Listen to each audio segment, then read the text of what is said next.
She's driven by the power. She's driven to get the power. That is the driving force in her life. She does not answer questions straight out. She is the expert of not saying what she believes. She will run on attacking Republicans and being the first woman president. And oh, isn't that amazing? Oh, it's a woman. She can walk and talk. The thought here is it's all politics. Parcel out favors to individual groups, whether it's unions here or the farm bloc there. She is steeped in controversy, steeped in sleaze. That's why they don't want us to look at her record. I would recommend that Hillary Clinton appreciate that she's not going to be, by any means, the candidate of American women. American women have diverse views on politics, just like men. At the core of almost every one of the investigations we did for 8 years, where there were problems, and I mean major problems with the Clinton administration, she was at the core of them. It's part of the Clinton method, which is say what you need to say at any given moment and rely on the lack of memory of the American public and the support of the mainstream media to support that lack of memory. Well, the 20-year plan really is that the Clintons share power. One would be president 8 years, and one would be president another 8 years over a span of 20 years, with a little Republican in between, perhaps. So in essence, what happened is that Bill and Hillary, in their mid-20s, before they ever took their marital vows, they took their political vows. You know, a lot of people ask me, do we have to go through all these old Clinton scandals again? Well, I have good news for you. You don't, because you can look at the new ones, because Hillary Clinton scandals are a gift that keeps on giving.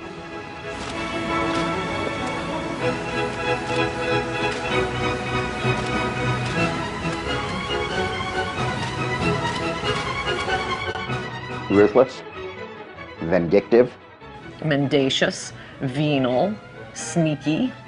Ideological, intolerant. Liar is a good one. Scares the hell out of me. Looks good in a pantsuit.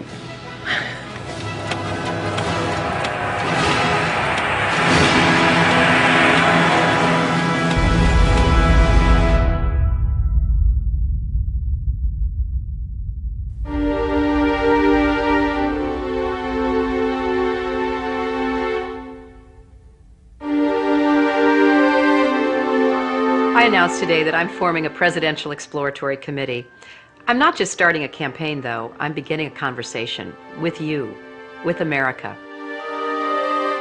So let's talk, let's chat, let's start a dialogue about your ideas and mine. And while I can't visit everyone's living room, I can try. So let the conversation begin. I have a feeling it's going to be very interesting. The challenge for Hillary Clinton on the campaign trail is she has to pretend to be something she's not. She's far more liberal than she's going to want to let on. That means you have to be very controlled. You can't be too spontaneous. You're pretending to be something. And I think that's going to be a potential problem for her on a couple of grounds. It's inauthentic, and people spot that. I am sick and tired of people who say that if you debate and you disagree with this administration, somehow you're not patriotic, and we should stand up and say, we are Americans and we have a right to debate and disagree with any administration. She's a person who's struggling herself with figuring out who she is, or more importantly, how she wants to present herself to the American public, because her own advisors told us her sort of authenticity and who she is issue 1, issue 2, and issue 3 for her. I don't feel no ways tired. I come too far from where I started from. She's continually trying to redefine herself and figure out who she is and project an authenticity to voters who are, of course, wondering who is the real Hillary. Hillary Rodham Clinton. Could she become the first female president in the history of the United States?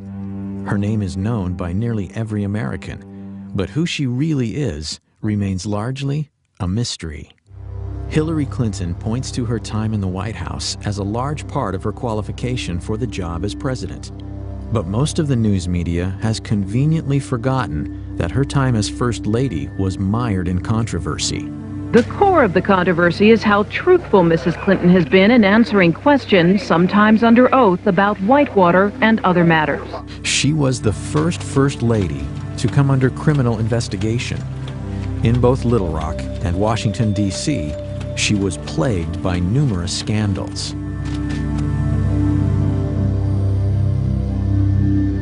Senator Clinton has extraordinary ability to obfuscate, refuse to answer questions, avoid confrontations, and up until now has been given a pass on it. A story in the New York Times talking about why Senator Clinton voted this way, because I think some people were surprised by it. And her advisor said that she voted yes because she was moving from primary mode to general election mode. Primary mode versus general election mode? How about tell the truth mode? How about we say the same thing in the primary that we say in the general election? We know that Hillary's an insecure person. Secure people don't lie. They don't lie inveterately the way she does. What drives Hillary now is power. She very much is interested in gaining power. She considers herself to be a special person. She has a lot of arrogance, a spirit of superiority about her, and this is the driving force in her life, is to gain and acquire and maintain power. And her husband got to the top, and she saw it, she felt it, and she wants there herself. Over the past 16 years, Hillary Clinton has undoubtedly become one of the most divisive figures in America. How this makes her suited to unite the country as the next president is troubling to many. And recall Hillary speaking at a black church on Martin Luther King Day. What a coincidence. When you look at the way the House of Representatives has been run, it has been run like a plantation, and you know what I'm talking about. And you know what I'm talking about, girlfriend. That's how she's going to get to power?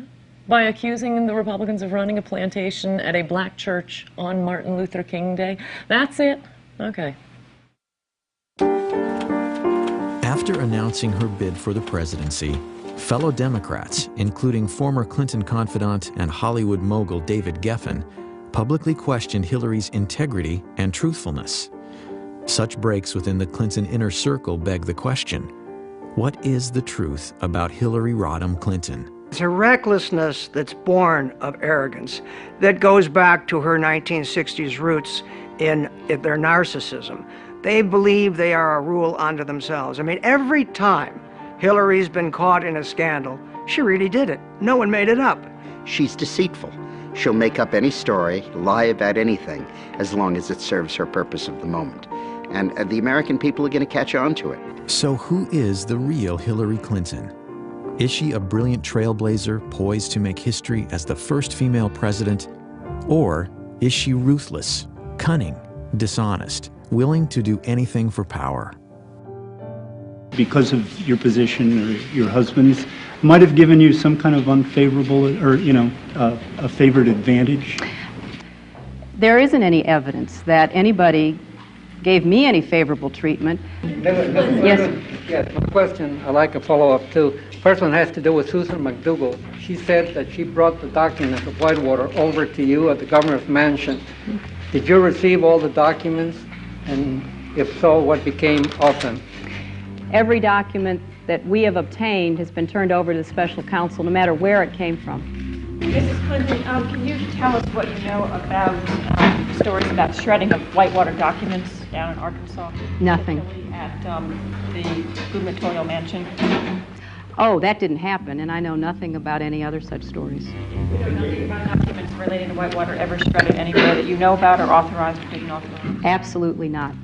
When you look at all the skullduggery in the Clinton administration, all roads lead back to Hillary. It also tells us something about the character of the American media. I mean, they carry these people. A Republican with those numbers of character flaws, with that sort of behavioral problem and psychopathic psychology could not run or be elected to dog catcher if it were a Republican. The politics of personal destruction was a phrase popularized by the Clintons in the 90s to describe the attacks by what Hillary called the vast right-wing conspiracy. But is she actually more familiar with practicing that fine art than being its victim. They have been the masters of the politics of personal destruction, and then they use the well-known trick of accusing your opponents of your own malfeasance. So they accuse conservatives of speaking honestly about the ethical shortcomings of the Clintons, while they in fact speak dishonestly about the integrity of their opponents. And that has been a bellwether, and it has done destruction to people who they've encountered.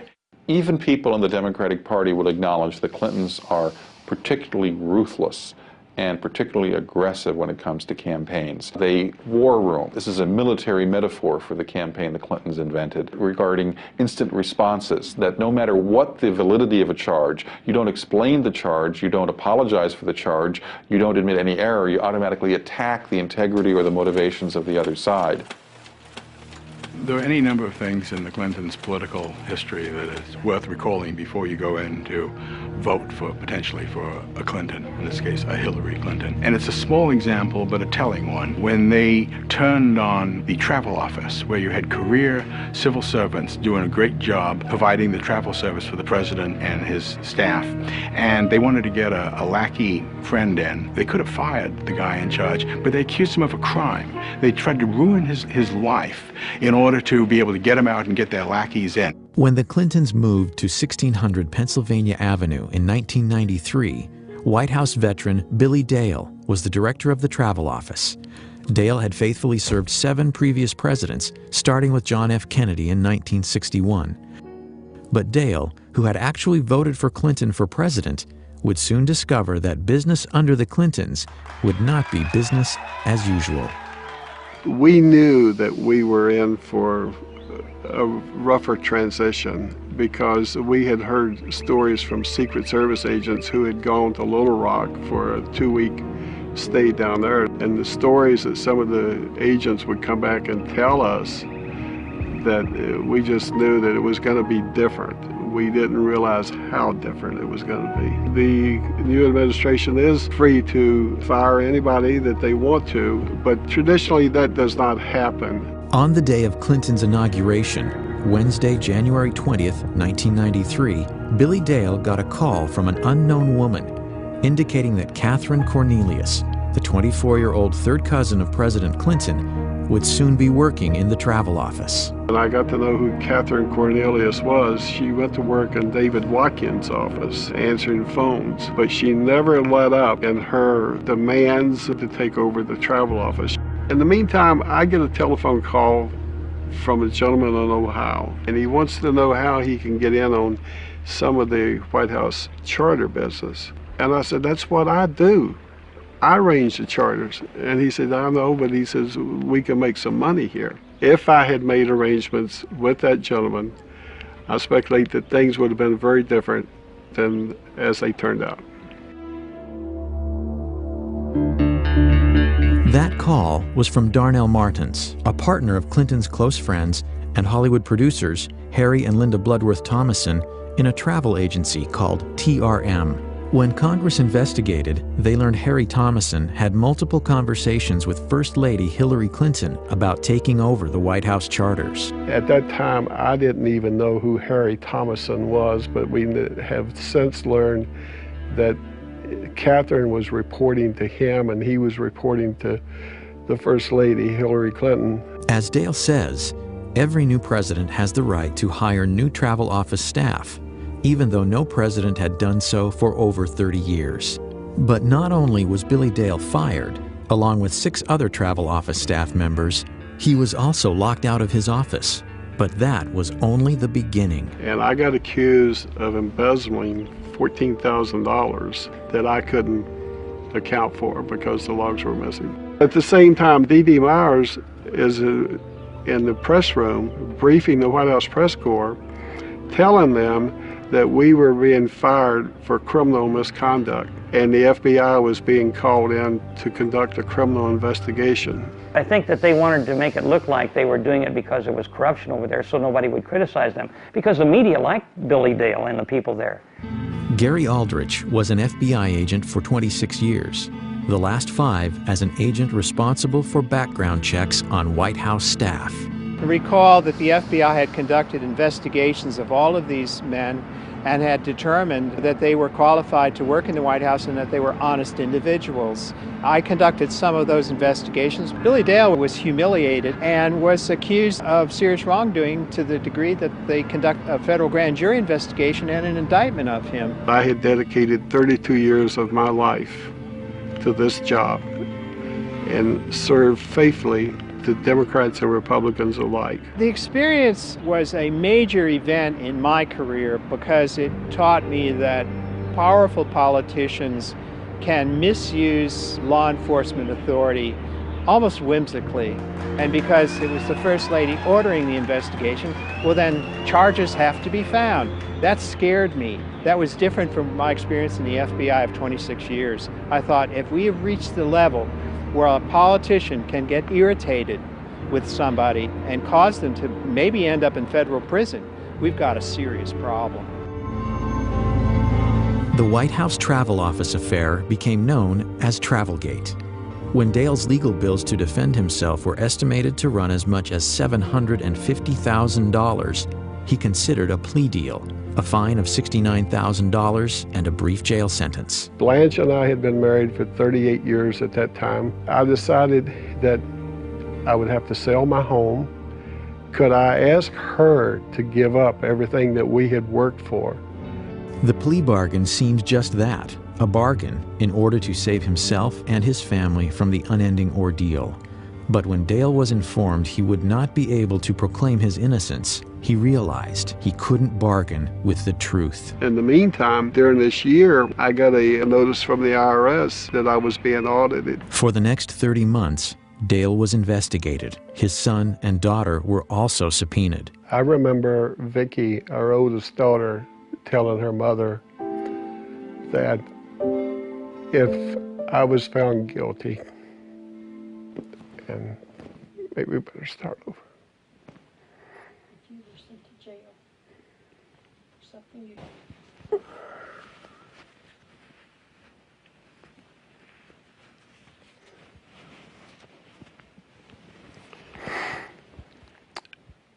I remember during my trial, Vicki, my oldest daughter, telling her mother that if I was found guilty and had to go to jail for something that I did not do, that she didn't know if she could live in this country any longer, when the government would be responsible for doing something like that to her father.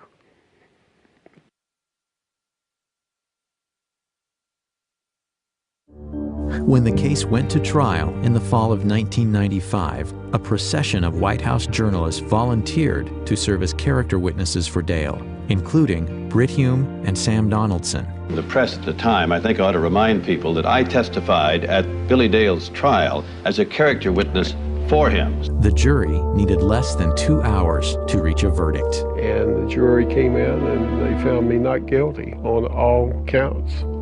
I laid my head down on the desk in front of me and cried. Ultimately, the Office of the Independent Counsel's final report on the Travel Office firings found that Mrs. Clinton's sworn testimony was factually inaccurate. Hillary Clinton was more powerful as a First Lady than any First Lady that had been in the White House that I knew of. Until I have learned that she was involved with it more than Bill was. Bill just wiped his hands of it and just would let her handle it. That's an example of the cynicism and the ruthlessness of the Clintons. And at the time, I think a lot of people thought that Hillary had at least as much to do with that as Bill did. What she did to the travel office, I mean, in a way, that is the most illustrative scandal because it was such an Evita Peron act of maliciousness toward these ordinary people. This guy running the travel office all these years, I'm getting them out, getting my rich Hollywood friends in. It's not even the most illegal thing they did, but it is the most contemptible thing they did. Billy Dale wasn't the only victim of what some would allege to be Hillary Clinton's brutal and corrupt political machine. I would say the most important thing I would study is her conduct as First Lady, not as Senator. And her lack of sensitivity to civil liberties, of privacy, using the Internal Revenue Service, her hostility to opponents, her hardness, her meanness. The Clinton administration, almost from its first day, started using the IRS as a threat. I know a lot of tax lawyers, and they said the odds of someone like Paula Jones with her income being audited by the IRS is like being struck by lightning twice. Others would claim that using the IRS to harass political enemies was a Clinton White House specialty, one reminiscent of the strong arm of Richard Nixon. They're both very smart, very politically ruthless, very hardworking, great work habits. Some of them not complimentary, very cynical, willing to do things that are beyond the pale of proper conduct. Proper conduct would not include using private investigators to intimidate. Those allegations come from several women involved with Bill Clinton, including Jennifer Flowers, Elizabeth Ward Grayson, Paula Jones, and Kathleen Willey. The scare tactics, being followed, being audited by the IRS, their homes broken into. I mean, where does it end? Clinton supporter and campaign worker Kathleen Willey was a White House volunteer who alleges that President Clinton sexually assaulted her during a meeting in the private study off the Oval Office in November of 1993. I kept thinking to myself, what in the hell is he doing? That's what I kept thinking, and which sounds silly at the time, but I was getting embarrassed for him. If that's just, this is just not proper. You have to remember, this was at the time when there was a lot of speculation about his womanizing, and I was the loyal Democrat, and I would not allow myself to believe that that was true. I just thought it was all just rumor. Willey believes that Hillary Clinton was well aware of the tactics used by the Clinton White House to intimidate perceived enemies. Willey says 2 days before she was set to testify against President Clinton in the Paula Jones sexual harassment case, a stranger confronted her. We passed, and he stopped, and he said, "Hey, Kathleen, did you ever find your cat?" And then he said, rather ominously, "Yeah, that bullseye was a really nice cat." And that's what I thought, that something else was going on here. He stood back and he said, "You're just not getting the message, are you?" The Clinton attack machine immediately targeted Willey. However, there are corroborating witnesses. Jared Stern, a former Marine, later told congressional investigators he was hired to investigate Kathleen Willey during a clandestine nighttime meeting. It was late at night. He called me, asked me to meet him here in this parking garage. I met him, said he had something very important to discuss. I talked to him about it, discussed the tasking, and then I left to carry it out. Stern declines to discuss what he was hired to do. But Stern has admitted he was so uneasy about it that he called Willey, using an alias. I made a telephone call to Miss Willey. I left a message on her answering service indicating that I'd try again the next day. And he left a message for me saying, "Be careful, that there were people out to get me." Jared Stern is a first-hand witness to what the Clintons are doing, have done, and are doing to these women. The Clintons are a unit. They share a zeal for power and a willingness to engage in any and all threat-neutralizing strategies. Legality be damned. No one will ever say what happened to Kathleen Willey was an anomaly. That MO can be seen throughout the Clintons' political lives. It is consistent. Willey says her car was vandalized, her house broken into, and a cat's skull was left on her porch. Today, she still lives in fear. And I don't understand how any woman in this country could vote for a woman who does that to other people, who sets out to destroy and ruin these women who have crossed paths with Bill Clinton. They're power hungry. They stop at nothing. They stop at nothing. If you put me to work for you, I'll work to lift people up, not push them down. I finally parted company with Hillary Clinton when I saw how she was using private detectives to investigate the women who were linked to her husband. Not to change him, not to reform him, not to make him a better person, but to cow the women into silence so that he could get elected president. I do not want that woman controlling the IRS or the DEA or the NSA or the FBI or the CIA. Not in a democracy, I don't. I mean, think of what it says about Hillary Clinton, that she was willing to put up with his open philandering with anything in a skirt who wanders before his eyesight, all for the power. At least with Bill Clinton, he was just, good time Charlie. Hillary's got an agenda, and she's willing to put up with that to be president of the United States. She's got a to-do list when she gets to the White House. Hillary Clinton's Machiavellian behavior, her tendency to manipulate, deceive, and destroy for personal gain, is nothing new. This woman, now a hero to feminists, gained much of her power during the Clinton presidency from her ability to deal with her husband's infidelities. Bill was always heavily involved in the policies of his administration, but he left chasing down his women and silencing them, pursuing the scandals and lying about them, escaping culpability for any of the things in their past, to Hillary.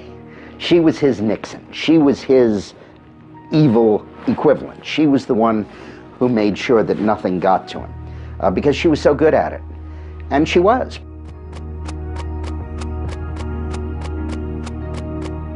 Hillary's mastery of the black arts of attack politics is often skillfully cloaked in layers of deniability. But when she needs money, as all candidates do, her imprudence bewilders even her most loyal supporters. The pattern is a familiar one. Huge amounts of money are raised from political insiders, lobbyists, and special interest groups, and questions follow. In the summer of 2007, Hillary was forced to return nearly $900,000 from fundraiser Norman Shue, who is now under indictment for running a Ponzi scheme. During the White House years, it was the dirty money of a cast of characters that included Johnny Chung and Charlie Tree, both convicted of illegal campaign fundraising. I think it was Johnny Chung that said the White House was like a subway turnstile. You put the money in and you got in. And if his tokens were very large, of course. There's evidence that he collected money from a Chinese intelligence officer, and they were trying to influence our elections to gain access to decision-making powers in the United States so they would bend U.S. policy towards China. The campaign finance scandals were so extensive, 120 people either fled the country to avoid being interrogated by investigators, pled the Fifth Amendment, or otherwise avoided questions. 14 guilty pleas came out of that. This is really stunning. And it's stunning to me how the media will give her a pass and how the media pretends none of these things happen.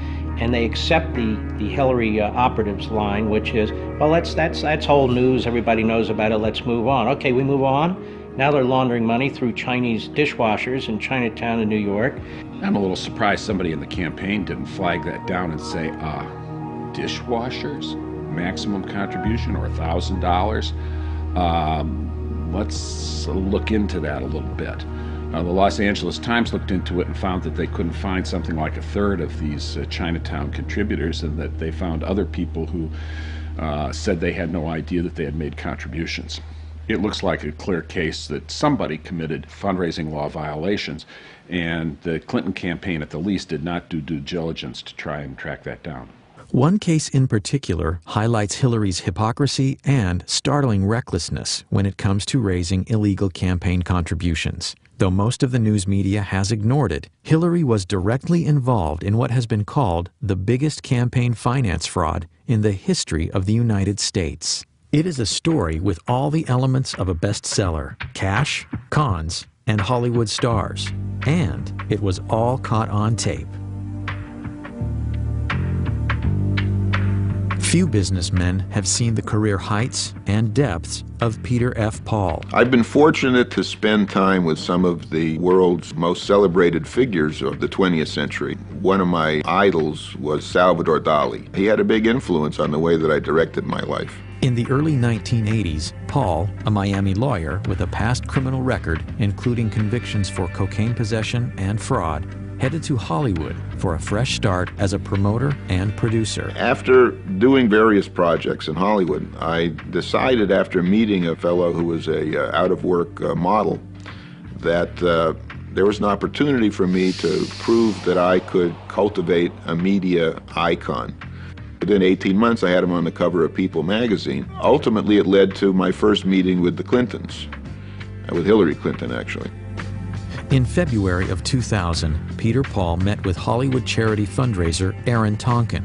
Tonkin was a celebrity-obsessed con man who in just a few years went from being homeless to one of the Clintons' top money contacts in Hollywood. Like more than a few Clinton associates from the past, Tonkin ended up in federal prison for unrelated fundraising scams. Aaron, it's Hillary Clinton. I just wanted to call and wish you well for this evening. It was a growing new relationship. I don't know where it ultimately would lead, but I suppose not in a good place because all the people that I met around them, that I dealt with in different events, have all gone to prison. And these are very close people, mainly to the president. Through Tonkin's connections to the Clintons came an interesting offer. In exchange for donations to Hillary's 2000 Senate campaign, Paul would gain access to Bill Clinton for business opportunities once Clinton left the White House. I had become a very close friend of the creator of Spider-Man, Stan Lee, and we had started a company together in late 1998. So I embarked on this effort to try to hire Bill Clinton when he left the White House as a rainmaker for the company, Stan Lee Media. We had a luncheon at Espagos for 12 people who were influential in the community, and we also raised some money for Hillary. And at that point, I indicated that my plans were to hire Bill when he left the White House. She responded by saying that she would help if I became a major supporter of her campaign. In June of 2000, Paul agreed to finance what would be the largest and most lavish political fundraiser ever staged in Hollywood. It consisted of a concert, a dinner, and a reception. In my office on July 17th, I got a phone call from Hillary Clinton. Paul, who had a habit of videotaping many of his encounters with Hollywood or DC power players, says this tape is evidence of 2 criminal offenses committed by Senator Hillary Clinton. The tape seems to indicate Clinton's participation in the planning of the event, violating federal election statutes. I think that whatever it is you're doing, is it okay that I thank you? I think it's tremendous. No, you know what? We're having a good time trying to help out. Well, I'm very appreciative. And it sounds fabulous. I got a full report from Kelly today when Hillary says she's not sure about what she can or cannot say, is she admitting that her input on the event could be illegal? I think that whatever it is you're doing, is it okay that I thank you? Hillary Clinton refers to Kelly. Kelly is Kelly Craighead, Hillary's senior staff assistant at the White House. Hillary's confirmation that she had been fully briefed on my progress and that she would be involved on a personal basis whenever needed, committing a violation of the federal election law. I know I talked with Cher, and she was just great. Just said, she really was excited, and I hadn't talked to her, so you had to have really done a good job selling it to her. And her reference to Cher being induced to contribute her singing services. All of them colluded to hide this from every investigation. All of the expenses that I paid for entertainment and costs of various fundraisers for Hillary were never legally reported. But what I discovered was because Hillary was involved directly, personally, and indirectly through her agent, Kelly Craighead, in conceiving the event, in soliciting the money to pay for the event, and then coordinating the expenditures for the event, clearly the two of them were violating federal law.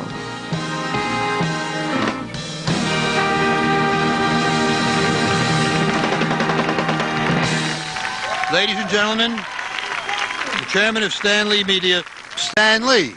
I just want to welcome you all to the Hollywood salute to President William Jefferson Clinton.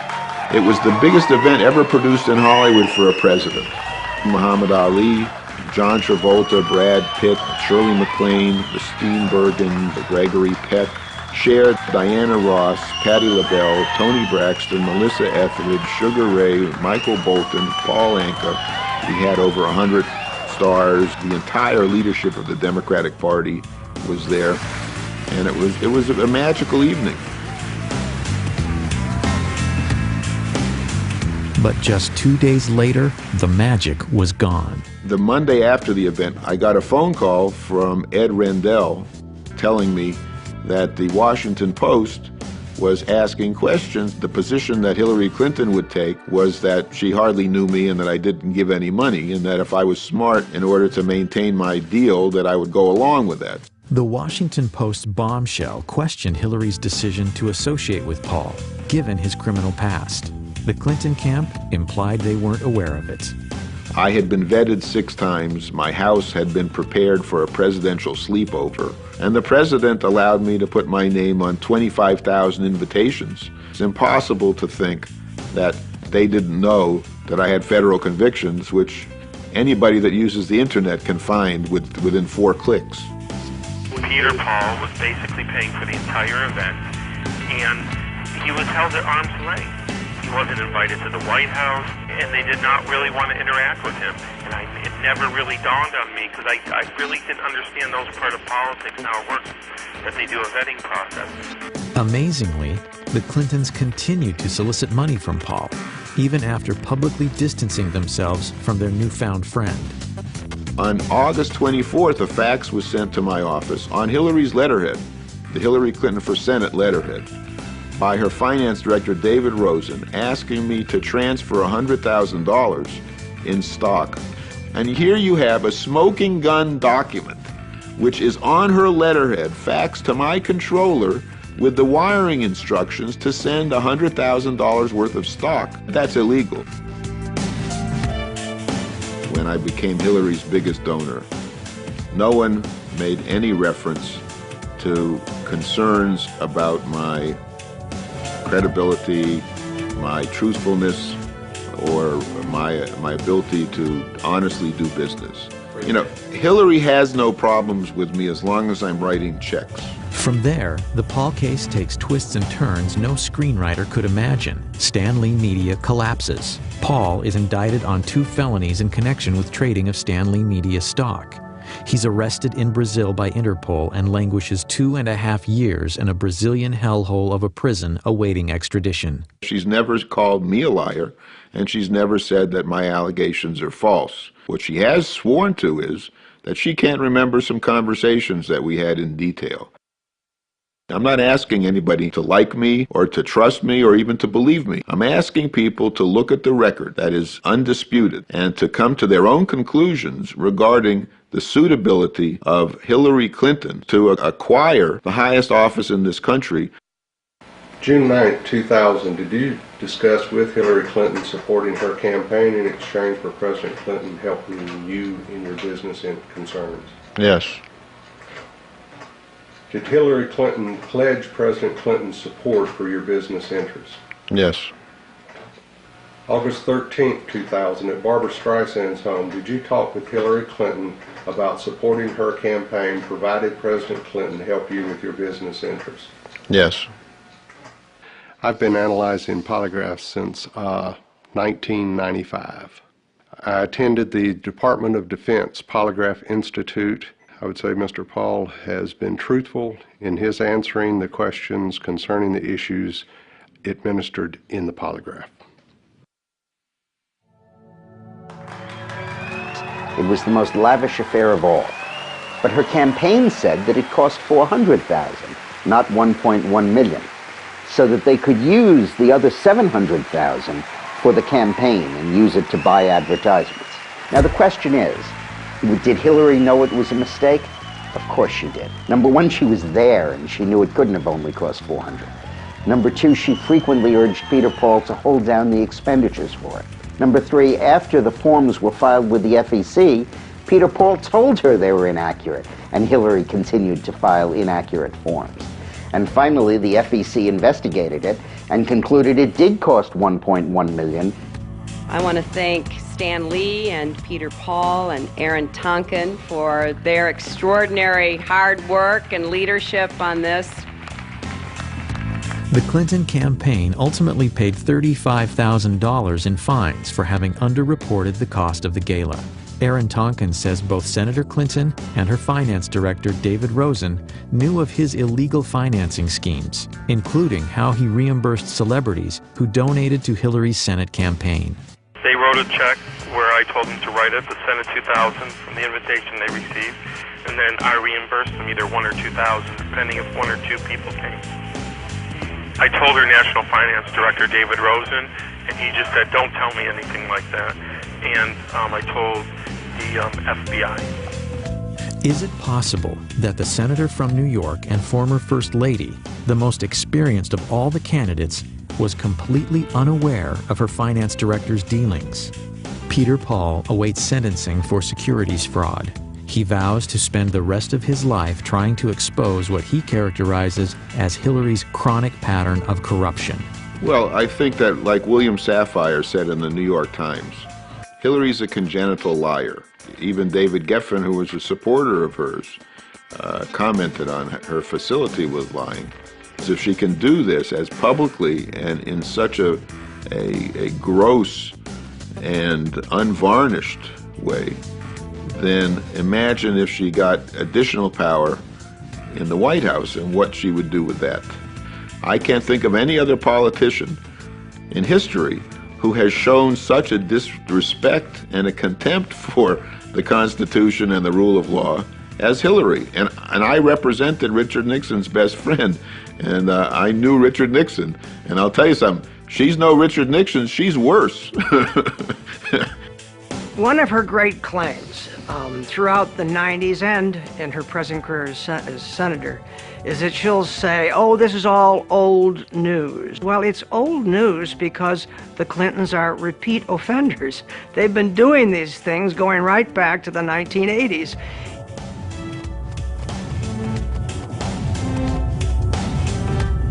As a senator, Hillary Clinton has basically done nothing of note. She's not been a leader in national security. She's not been a leader on economic issues.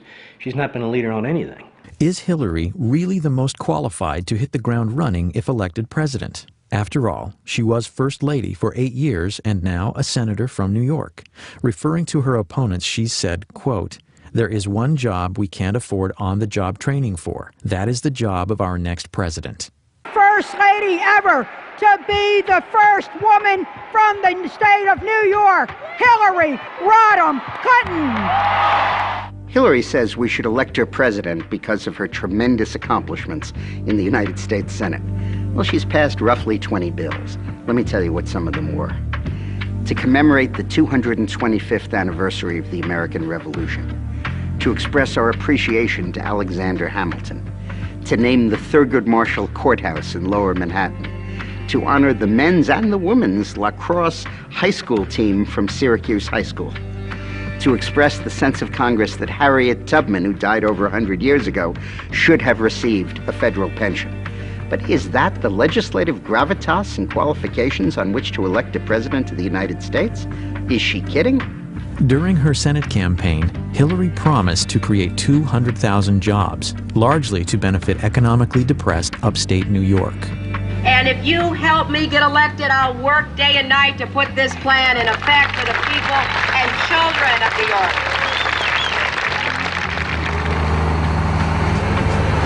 I'm Marshall Brown. I'm the owner-operator at GMB Farm. I grew up here with my father, but we sold out in 1985, and I started back up in 1987. I milked cows every day of my life for 20 years.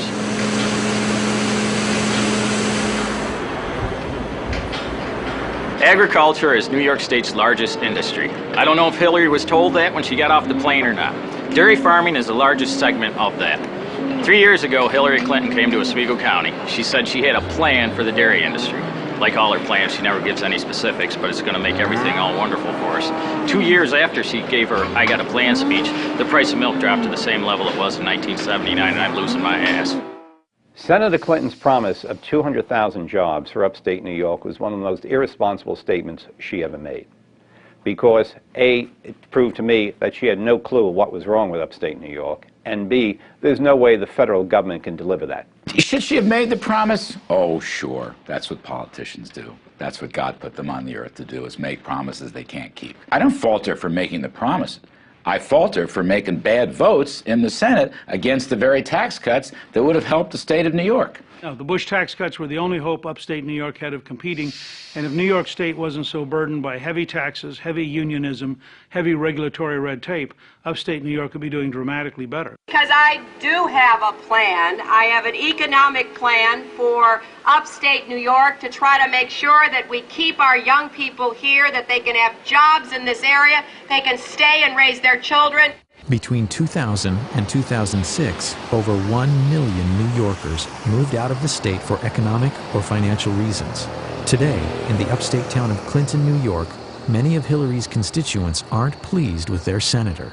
Well, we certainly would like more support from her in this area. I think every business would like to see more economic support. I think that she's just a typical politician.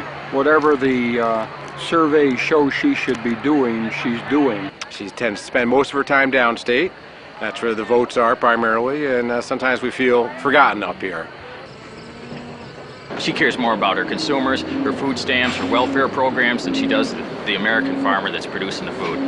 When the American farmer is eligible for food stamps, there's a problem. Which I am. As a presidential candidate, Hillary has made other promises that may also prove difficult to keep. My plan does not create a single new government department, agency, or bureaucracy. It is not a government takeover of health care. It is a public-private partnership that provides more choices. Her sweeping health care reform proposal comes with a price tag of nearly $110 billion per year. Anne is going to pay more. You are going to pay more. People with jobs will pay more. That's why she's so popular with women with needs, but not so popular with women with jobs. Hillary's first effort to socialize health care came in 1993 during her husband's first term. Widely perceived as a disaster, many say it provoked the Republican Revolution. I mean, certainly you have to ask whether or not she's learned a lot from that experience. It was a failure. She knows it was a failure. It was a very embarrassing failure for her. Where have you seen the government make anything more efficient and less costly and more effective by its presence? Where have you seen that? As I've said on many occasions, I still have the scars to show from what we tried to do back in the first 2 years of Bill's administration. The effort to kill Hillary Care was really good common American sense. Americans know a bad fish when they smell one. Everything Hillary wants for America is what Canada does for all of its people, any one of whom that has $5 extra in their pocket comes across the border to the United States for health care services.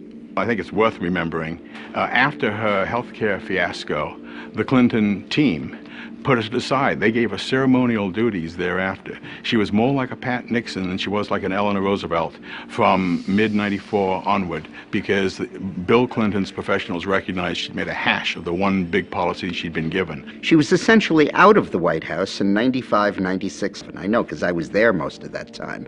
She was visiting China, she went to 70 foreign countries, she wrote a best-selling book, did book signings. Then when the Lewinsky scandal broke, she came back to Washington, and in 98 and 99 led the effort to keep her husband in office, and in 99 and 2000 spent her time running for the Senate in New York.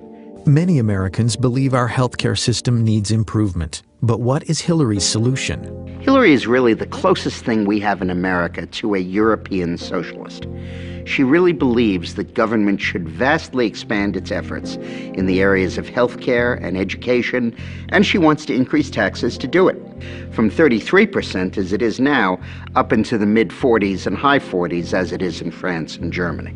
I'm going to take $10 billion away from a lot of these industries, starting with money from the HMOs that are getting too much out of Medicare, starting with the no-bid contracts for Halliburton, starting with the defense industry that needs to be pared down and reined in. I've been very clear about that. And as she talks on the campaign trail, her purpose of government, as she sees it, is to remold society for the common good. The common good in this case means government. It means Washington. She wants government to be in control. She wants government to direct the economy. The other day, the oil companies reported the highest profits in the history of the world. I want to take those profits and I want to put them into a strategic energy fund. She expects to use the government to become extremely involved with the lives of the people in this country because government knows best. So when she talks about nationalizing health care, she's not kidding. She's been at this now for 10 years. She wants to take over the health care system. What might Hillary's healthcare plan look like? Welcome to Yuma, Arizona.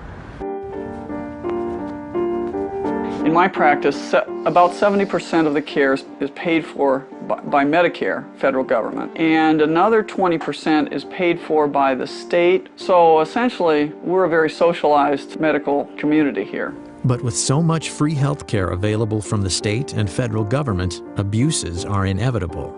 One of my favorites is a patient of mine who was actually a drug runner. His books didn't tally, and to teach him a lesson, they blew a hole in his foot with a shotgun down in Mexico. Well, he went to the closest medical hospital in Mexico where medical care was free, and they were going to amputate his foot. So he hopped up to the border, literally, and at that point demanded an ambulance, which by our emergency medical laws we have to supply. So we got an ambulance to him, we brought him to our emergency room. I asked him, I said, let me guess, this guy's insured, right? And my friend said, oh, actually, he has Medicare. This guy's been wanted for years on 4 federal warrants. We're giving him his Social Security check every 2 weeks. Critics say Hillary's healthcare overhaul is not unlike what citizens of Canada or the UK now experience. Yes, much of it is free, but is there a catch? The waiting lists get longer and longer. You can wait 6 months to see a specialist. That's socialism. When you're standing in a line, waiting and waiting, that's socialism. I'm thrilled that universal health care is back on the national agenda. You know, as we remember back in 93 and 94, we tried to come forward with the plan. We weren't successful. I have the scars to show for that experience. Medicine should be between one physician and the patient, not between an army of bureaucrats and the patient. If people give their health to the government, what does the government not control? The federal government from 3,000 miles away is not your doctor. Hillary's health care is one of the few Clinton campaign platforms that contains specifics. But on other issues important to Americans, what does she believe? But on specific issues, I've come out with very specific plans. With respect to Social Security, I do have a plan. But personally, I am not going to be advocating any specific fix until I am seriously approaching fiscal responsibility. Do you, the New York Senator Hillary Clinton, support the New York governor's plan to give illegal immigrants a driver's license? I did not say that it should be done, but I certainly recognize why Governor Spitzer is trying to do it. No. You said yes. No. You thought it made sense to do it. No, I didn't, Chris. It makes a lot of sense. What is the governor supposed to do? Do I think this is the best thing for any governor to do? No. Obviously, she hadn't been coached on. And if she's not coached, she's, despite the fact that she's intelligent, she is so insecure and so loathes the give and take of real politics that she just seizes up. And she sure seized up when those questions were asked her. You know, finally, for the first time, everyone talks about, well, Hillary talks about how, oh, they were so mean to her, they were so mean to her. All that happened in that debate was that, I think it was Tim Russert in that debate, engaged in the old journalistic practice of the follow-up question. That's all it took, and, you know, all hell breaks loose because Hillary's asked to actually tell us what your position is. You know, it raises the question, can you withstand the criticism in the way that any president has to? Because there's going to be a lot of it for any president at any time, even the most propitious times. And if you're going to whine about people complaining about you, that doesn't suggest presidential stature or character. I can support the president. I can support an action against Saddam Hussein because I think it's in the long-term interests of our national security. If I had been president in 2003, I never would have started this war. And if it is still going on when I am president in 2009, I will end it. I was one who supported giving President Bush the authority, if necessary, to use force against Saddam Hussein. I believe that that was the right vote. If I had been president in October of 2002, I would have never asked for authority to divert our attention from Afghanistan to Iraq, and I certainly would never have started this war. So it is with conviction that I support this resolution as being in the best interests of our nation, and it is a vote that says clearly to Saddam Hussein, this is your last chance. Disarm or be disarmed. I stand for ending the war in Iraq, bringing our troops home. We're going to have troops remaining there guarding our embassy.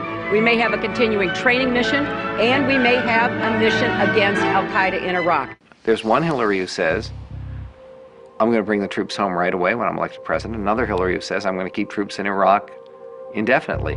One of these two women is lying.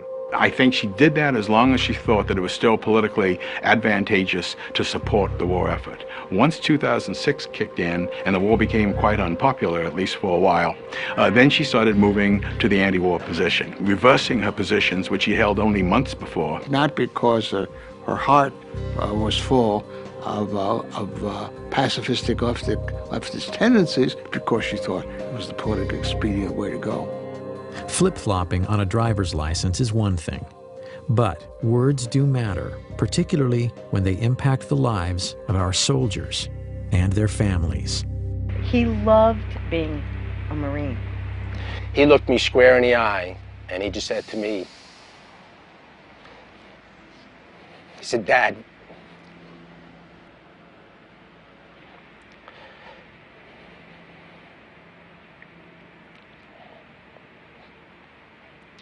he said, Dad, what could be better, what could be more honorable than to serve your country? It was at that point where he became my hero. In January of 2007, Senator Clinton visited Iraq.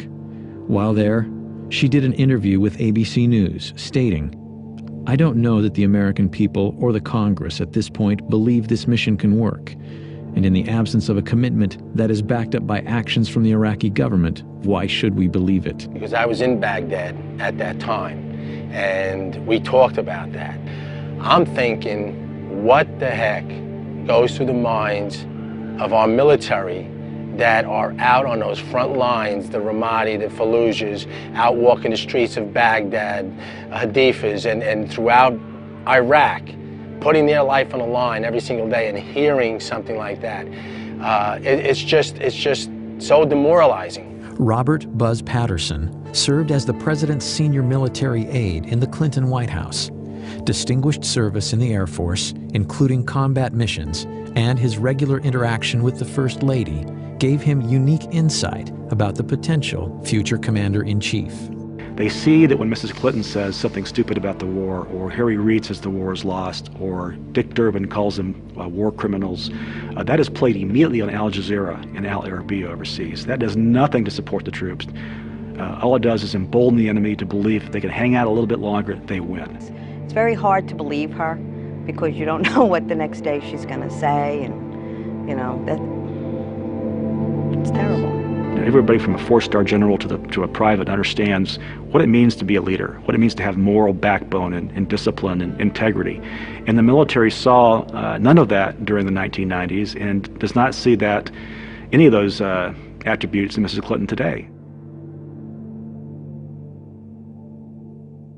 If we do pull out and we do not complete this mission, my son's sacrifice would have been in vain, along with the other fallen heroes.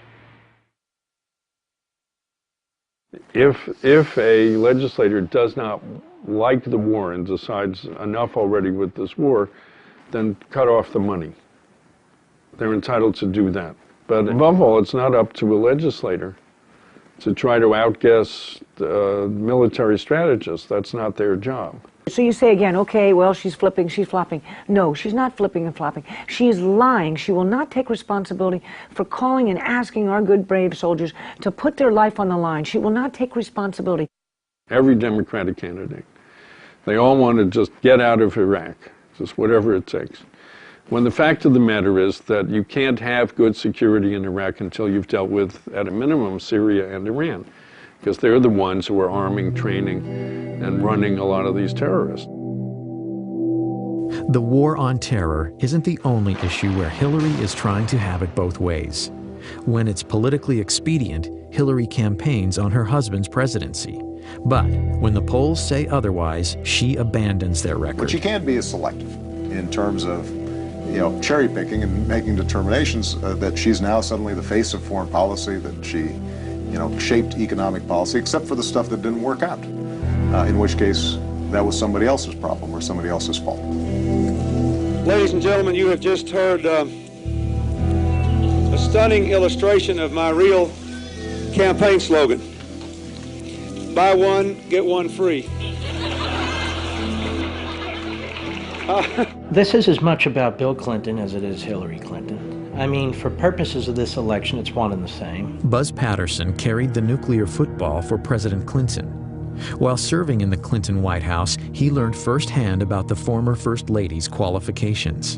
When she was moving them around the White House hallways and corridors, the edict was for us to avoid eye contact with her so as to preclude her from making exchanges like good morning, good afternoon, and therefore those of us that worked in and around herself and her husband would oftentimes dive into open office ways or doorways to avoid her stare. Well, I saw her vent on her husband many, many times. In one particular situation, we were at a fundraiser. As we entered the elevator to go to the top floor of this hotel, Mrs. Clinton lit into her husband with every profane four-letter word you've ever heard in your life, and as a military guy, I've heard them all. Anger really took me by surprise, how vicious it was and how profane it was, and then of course, we got to the top floor of the elevator, of the hotel, and the elevator opened. They were holding hands and smiling and waving like they could turn it on and off in a heartbeat.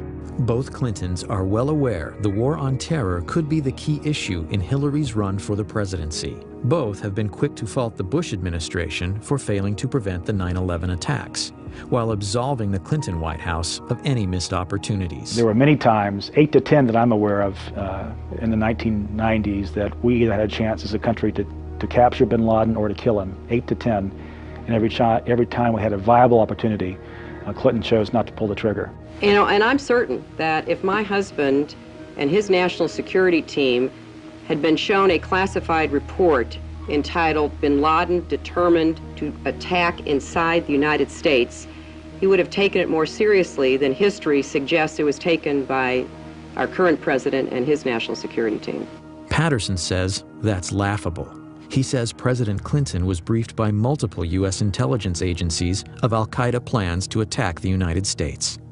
We knew about the potential. They specifically pointed to the possibility of using hijacked airliners into the Pentagon, CIA headquarters, and it also talked about New York City.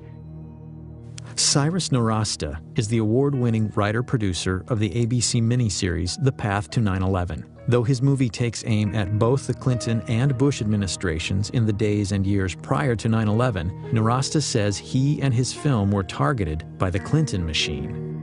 There was a huge coordinated campaign to discredit the movie and me and get Disney ABC to pull or recut the movie. In the weeks just prior to air, Nowrasteh's home address and email were posted on various pro-Clinton websites. I got death threats at my house, I got hate mail, and they set about basically trying to destroy us and stop this thing from airing. Intimidation included 5 senators led by Harry Reid sending a letter to Disney ABC threatening to revoke their station licenses if they didn't pull or recut the movie. You gotta understand, these phone calls, the threats on the internet, these bloggers, all of these people out there, none of them had seen the movie. This was all political spin, and it was generated by ex-President Clinton from his offices in Harlem, where he met with all of these bloggers to specifically discuss countermeasures against the ABC broadcast, The Path to 9/11, and how they could get it pulled from the air. Disney ended up cutting about 3 minutes from the over 5 hours of the broadcast. So I'm going to show that to you now. They have the compound surrounded. They know where bin Laden is. Mr. Berger, is this something and what they need to do is coordinate with Washington. So they're on satellite phone communication with Sandy Berger, Richard Clark, George Tenet, et al. From Washington to basically get the final green light to go ahead with this operation. Our people are in place. Now, it's been confirmed that Osama bin Laden is in the building on the site. You are the National Security Advisor. Can't you give the order? Look, George, if you feel confident, you can present your recommendation to the president yourself. So if it all goes bad, it comes down on my head, like Janet Reno in Waco. The buck stops down the hall.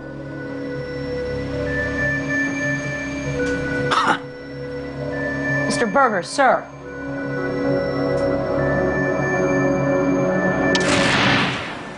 Unbelievable. Did they abort us? Yes. It's shocking that ABC would bow down to Bill Clinton on the path to 9/11. It's shocking that Bill Clinton would ask. You can't imagine Walter Mondale doing that. I don't even think you could imagine Jimmy Carter doing that. President Clinton has said he never got that close to getting Osama bin Laden. But national security experts have said on the record that the path to 9/11 was accurate. The path to 9/11 got it right. That's why they were upset. We exposed the hot button truth that they've been trying to bury for years. The $40 million project was a ratings smash with nearly 28 million viewers. It later received 7 Emmy nominations. But if you want to catch The Path to 9/11 on DVD, you can't. ABC Disney won't release it. Why would they pass up millions of dollars in DVD revenue? I think the initial attacks were really about President Clinton's legacy. However, now, a year later, with the DVD being suppressed, I think it has become about Hillary's run for the White House. All I can say is what the exec at ABC told me, which is if Hillary wasn't running, this wouldn't be a problem. Hi, Mr. Berger. How are you doing? Hello, everybody. I have just a brief statement. Last year, when I was in the archives reviewing documents, I made an honest mistake.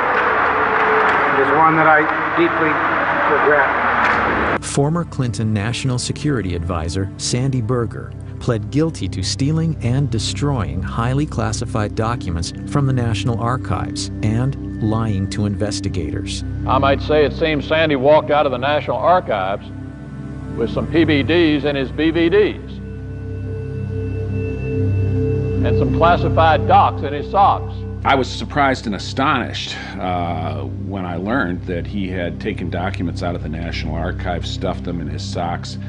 I have written that the only reason Berger might have done this was at the behest of Bill Clinton or someone of similar stature who wanted information or, single copies of unique copies removed from the archives. The papers reportedly revealed Clinton's response regarding the Millennium Bomb plot and Sudan's offer to turn over bin Laden in 1996. But because Sandy Berger destroyed these critical secret documents, the American people may never know the truth about these events or the Clinton administration and 9/11. The documents that he stole pertain specifically to the sequence in the miniseries that they were upset about. I believe they are criminally guilty of distorting history. There was a smoking gun in there in terms of what the Clinton administration knew about bin Laden. Sandy Berger had a mission. That mission was to go in and clean up history, clean up mistakes, destroy any evidence of error or culpability to actions that led to 9/11. He accomplished that. He basically paved the way for her to move forward and give Bill a free pass. I mean, it's that simple. Sandy Berger was fined, lost his security clearance for 3 years, and was disgraced, especially in Washington. But he has resurfaced. Reportedly, Berger is now an advisor to the presidential campaign of Hillary Rodham Clinton. It's either that he's really good at foreign policy, which I doubt, or he knows something, or they owe him. And I think that's what it is. Do I think he should be advising Hillary Clinton? I think he's a perfect candidate to advise Hillary Clinton. He's sleazy, he broke the law, he will do her bidding. He should be her chief of staff, as a matter of fact. Hillary is tough on terror as long as it's popular. But once again, the real Hillary Clinton remains a mystery. We went through all the speeches that were posted on her website, some 200 of them, and there's no speech that's about counterterrorism or talks about the threat to the homeland. Whatever Mrs. Clinton took away from the 9/11 experience is now slipping away. Or perhaps she never meant it in the first place. But as far as I know, Senator Clinton simply has not wanted to discuss with clarity and certainly with the kind of authority you would expect from a now senior member of the Senate Armed Services Committee, that we are at war with a totalitarian ideology. I'd like to see a president in either party who is going to be honest about the nature of the danger and willing to stand up and say this is what needs to be done, even if it's not popular at the moment. She doesn't seem to have any instinct to be able to do that, whatever her high intelligence might be. Who is the real Hillary Clinton? Clinton scholars and writers hoping for an answer were shocked to learn that, despite Freedom of Information Act stipulations, after 3 years, the Clinton Library has only released 0.5% of its records. This is the mentality of a tyranny, and yet the media treats this as if it's no big deal. It is a very, very big deal. We paid for those documents at that library.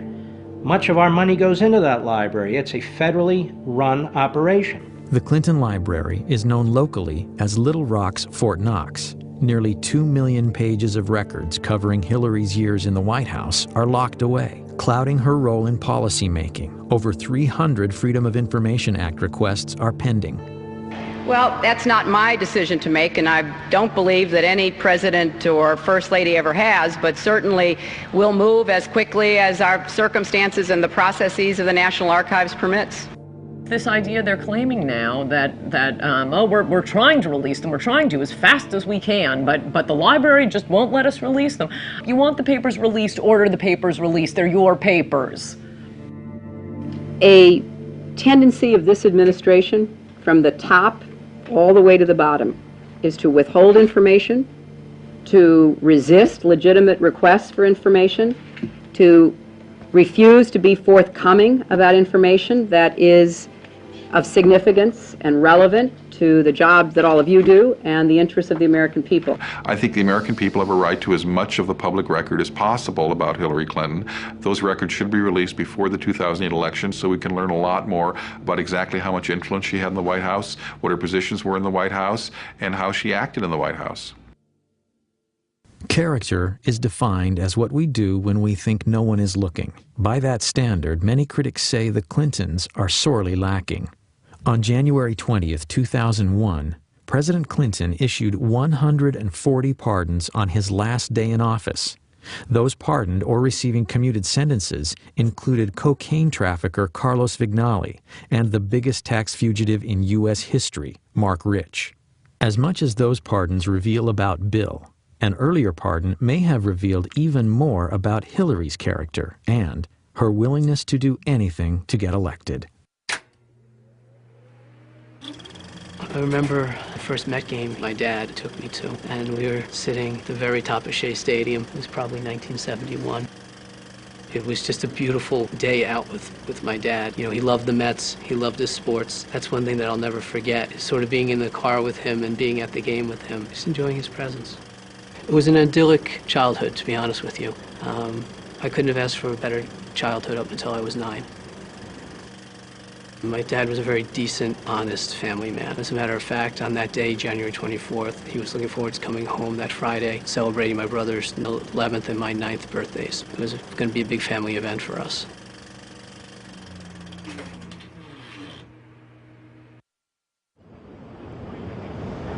Fraunces Tavern has an extraordinary place in American history. It's where the Sons of Liberty met. It's where George Washington bid farewell to his officers at the end of the Revolutionary War. And it's also the place where Frank Connor, my father, was murdered in 1975. On January 24th, 1975, I was working as surveillance on the west side of Manhattan, and the sirens started to go off. Just an endless stream of fire trucks, police vehicles going down to the southern end of Manhattan. A short time later, turning on a radio, easy to find out that there had been a bombing at Fraunces Tavern. Nobody dreamt that this was a daytime bombing of a restaurant in New York City in the United States of America, because it simply was not the sort of thing that happened in America. The senseless bombing had been perpetrated by what was arguably the most active terrorist organization in U.S. history, the FALN. But in 1975, the FALN was a newly formed, previously unheard of organization that through deadly violence advocated complete independence for Puerto Rico. I kept hoping and thinking that maybe he's under rubble, trying to get through and there's a mistake. It really didn't happen, that he was okay. My mom says now that all she wanted to do was run. She wanted to run out the door and keep running. I remember I was a little tiny 9-year-old, and I was one of the guys that picked me up, and I was sort of punching him in the back, not knowing how to react to something like that.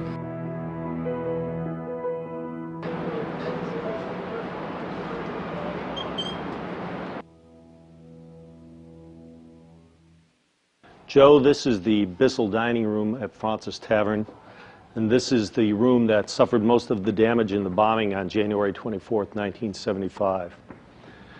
The bomb was placed actually just on the opposite side of these doors. Waiters and some of the other witnesses remember seeing somebody come through this door carrying a large duffel bag.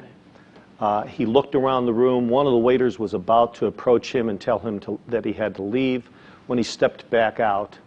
Apparently left the bomb outside. This was a typical FALN device. It was a quantity of dynamite. It included propane tanks, which was one of their trademarks in building their bombs in the early days, and a simple timer, a wristwatch altered to serve as a timer to set off the device. So he knew when he placed it that essentially the people that he had seen were going to feel the impact of it. Absolutely. He knew that he was committing mass murder, no question about it. Where would my dad have been sitting in relation to this table? I believe your dad was sitting at the end of the table here, Joe, and would have been one of the first people hit by the blast of the bomb.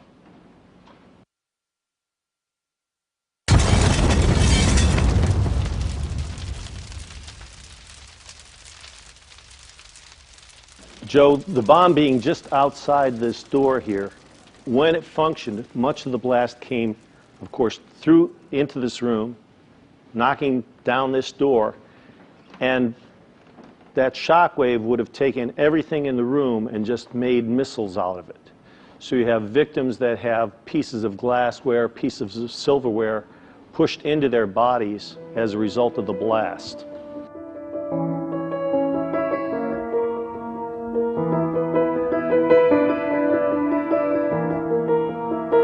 Rick, do we know why they chose the time, the place, the day? The communique that they left said that they were trying to kill capitalist, imperialist pigs in Fraunces Tavern, and specifically cites Fraunces as being the target. 4 died, and more than 50 were injured. It was a typical FALN operation, one of over 130 bombings between 1974 and 1983. But on that crisp winter day at Fraunces Tavern, no one could imagine what the future held for the murderous members of the FALN. Hillary's biggest problem running for the Senate was that she wasn't a New Yorker. And how is she going to appeal to the specific ethnic groups that make up the New York State electorate? So, in September 1999, right in the middle of her Senate campaign, she was approached by City Councilman Jose Rivera, who really is a spokesman for the Hispanic community in New York, who gave her a packet urging the pardoning of the FALN terrorists. And included in the packet was a letter to Hillary asking her to use her influence on her husband to get these pardons granted. And 2 days later, they were.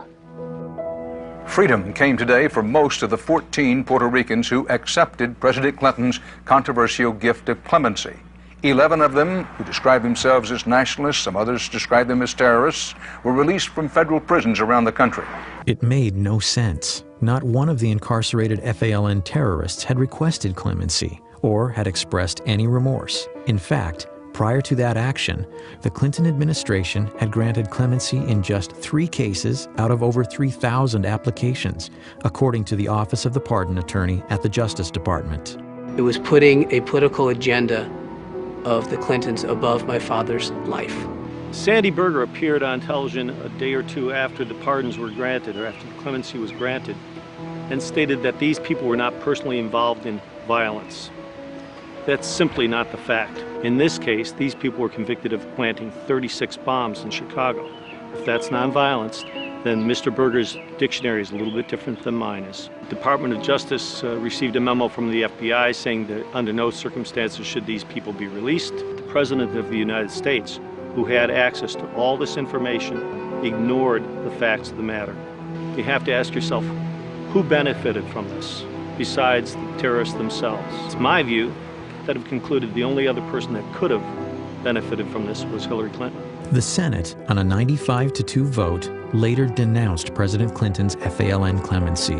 Candidate Clinton claims she is the most experienced. Her husband claimed she was intimately involved in his administration, and yet Hillary said publicly she had, quote, no involvement in or prior knowledge of the decision. Obviously, she knew about it. Obviously, she asked Bill to do the pardons. And obviously, when she says she knows nothing about it, she's not telling the truth.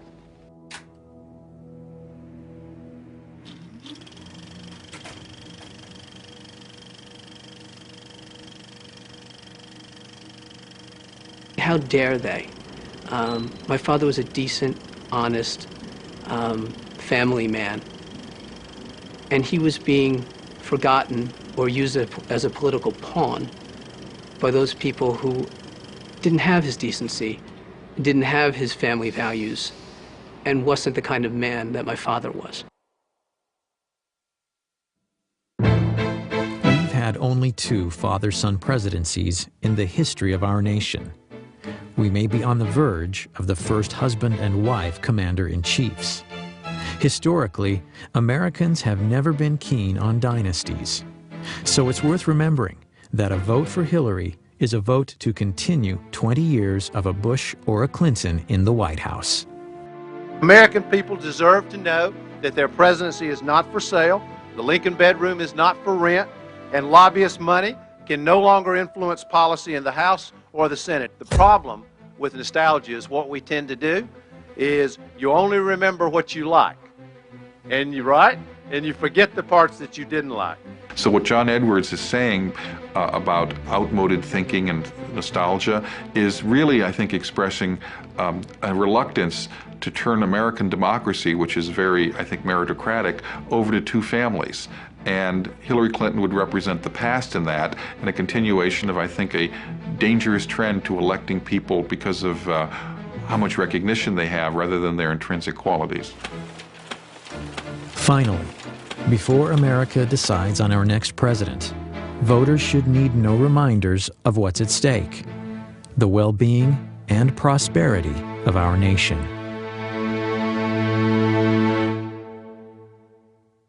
We uncovered a radio show that Eleanor Roosevelt, her heroine, did in 1934. Eleanor Roosevelt was asked during the show, when will a woman become president? Her answer, when a majority of the American people have trust and confidence in the integrity of her. And that's the challenge that Hillary faces. It's been said, and I agree with it, that this is the most personal political choice that Americans make. We're very interested in their personality traits, their person that they could trust, that they would like. That's where I think Hillary Clinton as a candidate has great defects. She's not accountable. She'll never be accountable personally for anything that she does. And her personality is such that she believes that the end justifies the means, no matter what those means are. If she weren't married to Bill Clinton, what is there that she has accomplished in her life that would lead you to believe that she should become the most powerful person in the country?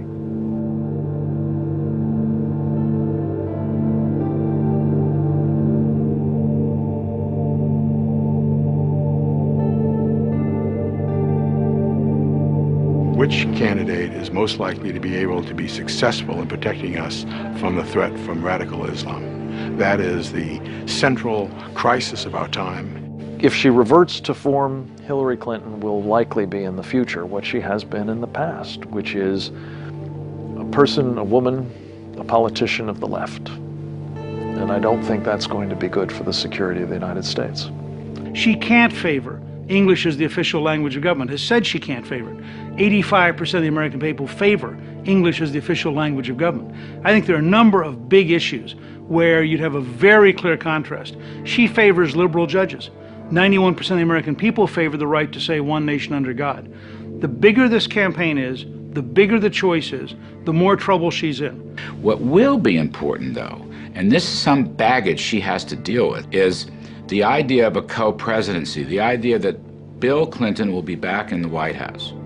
Because I think when he left the White House, people had had enough.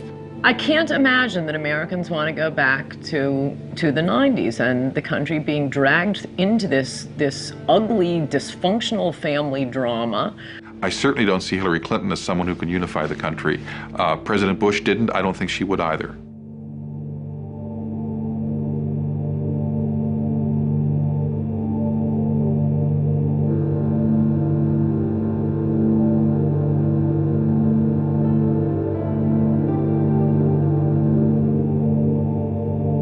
I think that we're at a very critical time in this country that requires leadership. And I can tell you, beyond a shadow of a doubt, that Hillary Clinton I know is not equipped, not qualified to be our commander-in-chief. This vote comes down to one thing: liberty. Do you believe in liberty or don't you? Economic liberty, free speech, protecting our borders, protecting our country from terrorism. The issue is liberty. You know, on January 20th, 2009, someone will stand on the steps of the Capitol and raise his or her hand to take the oath of office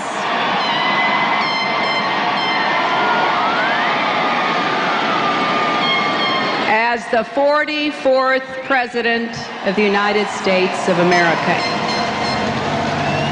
We must never underestimate this woman. We must never understate her chances of winning.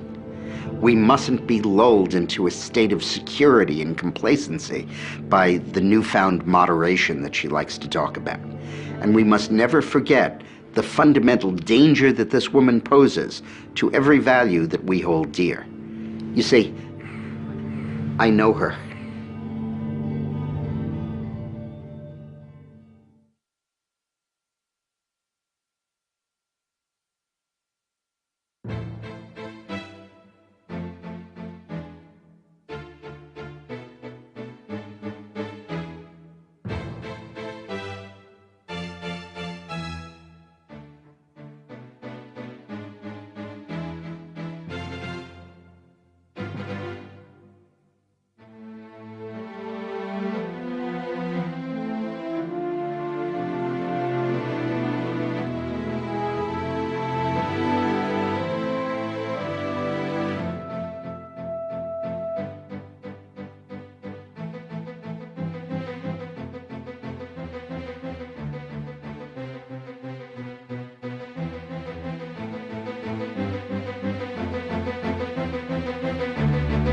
Thank you.